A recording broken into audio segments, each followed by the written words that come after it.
আজকে বেরিয়ে পড়েছিলাম সুমিতের ডান্স একাডেমিতে। প্রথমেই টোটো করে পৌঁছে যায় দাদার ক্লাসে। আজকে ছিল দাদার স্টুডেন্টের এক্সাম, আর সেখানে আমি ছিলাম ফটোগ্রাফার হিসেবে। আর ফাইনালি এই ব্যাচটা আমায় দিয়ে বলে পড়ে নিতে। তারপর রীতিমতো ক্লাসের স্টুডেন্টের সাথে গার্জেনদের ভিড় বাড়তে থাকে।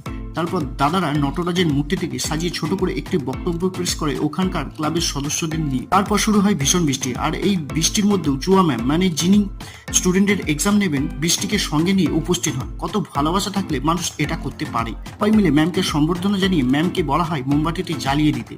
এবার হবে এক্সাম, তার জন্য সুমিত তার স্টুডেন্টগুলো সত্যি খুব হার্ডওয়ার্কিং কাজে। কেউ কেউ টিফিন রেডি করে, কেউ বা শাটার ডাউন করে। সত্যি বলতে এই রকম ভালোবাসা কোথায় পাওয়া যায়? শুধুমাত্র এটা সম্ভব সুমিত ডান্স একাডেমিতে। তারপর চলে লাগাতার এক্সাম, সত্যি দারুণ লাগছিল। আর এই পুচকি পুচকি বাচ্চাগুলো ছিল দারুণ কিউট, তার সাথে নাচের কম্পিটিশন। শেষমেশ সব শেষ হয়ে যায়, আর লাস্ট ম্যাচ চলে একটা গ্রুপ পিক। ভালো লাগলে চ্যানেলটিকে সাবস্ক্রাইব করে পাশে থাকবে। দেখা হচ্ছে নেক্সট ভিডিও। আজকের মতো টাটা, বাই।